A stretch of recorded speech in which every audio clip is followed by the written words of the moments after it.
have easily remembered legacies. Yet they're not legacies that any one of us would want to have. And this is the point that I'm trying to make in the story.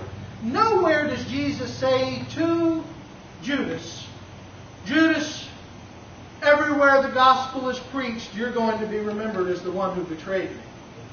He said it to the woman, right? He said, everywhere the gospel is preached, you're going to be remembered as the woman who gave me worship. You're going to be remembered as the woman who poured the expensive oil on me. But he never said that to Judas, but he didn't have to. Because everywhere in Scripture where Judas's name comes up, guess what? Word comes right beside his name. And every place his name comes up, the one who betrayed. If you ever look at a listing of the names of the apostles, it'll say Simon called Peter, and Andrew, and James, and John, and it'll go through the list, and it almost always ends, and Judas Iscariot, the one who would betray him.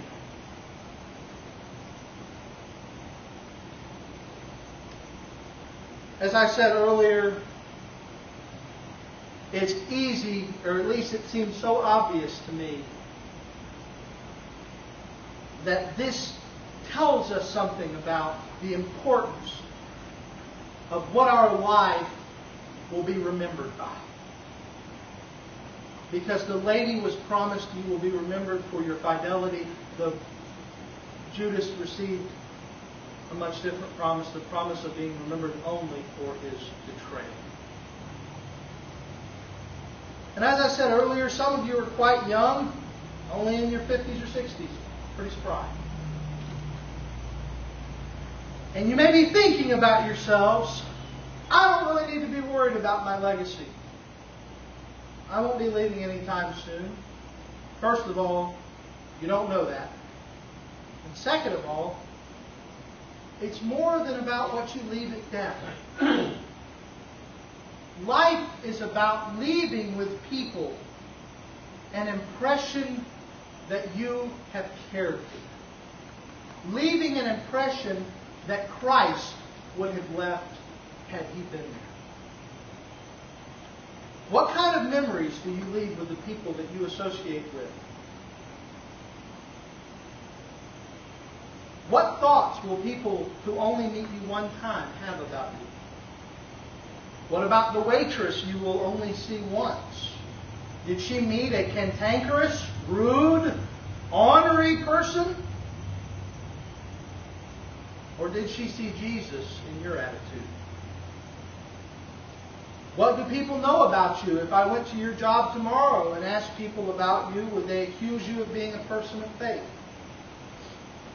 Or would they be surprised that you got up and came to church this morning?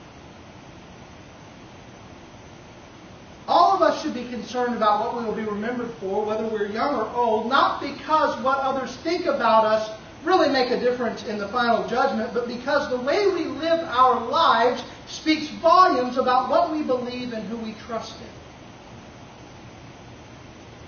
Will we be remembered for self-sacrifice? Will we be remembered for love and for service? Will we be remembered for devotion to Christ? Or will we be remembered for selfishness, ugliness, rudeness, self-absorption, gossip, slander, rudeness, and the list goes on and on? What do people say when they say, Keith Foskey, that guy, I know him because of this? What do people think about you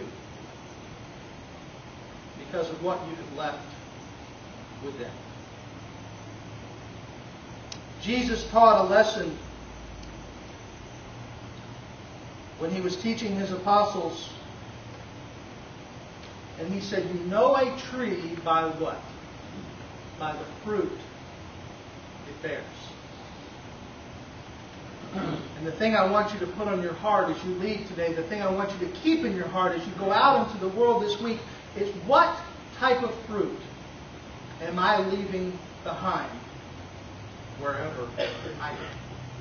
What type of fruit is the tree of my life leaving behind? Let's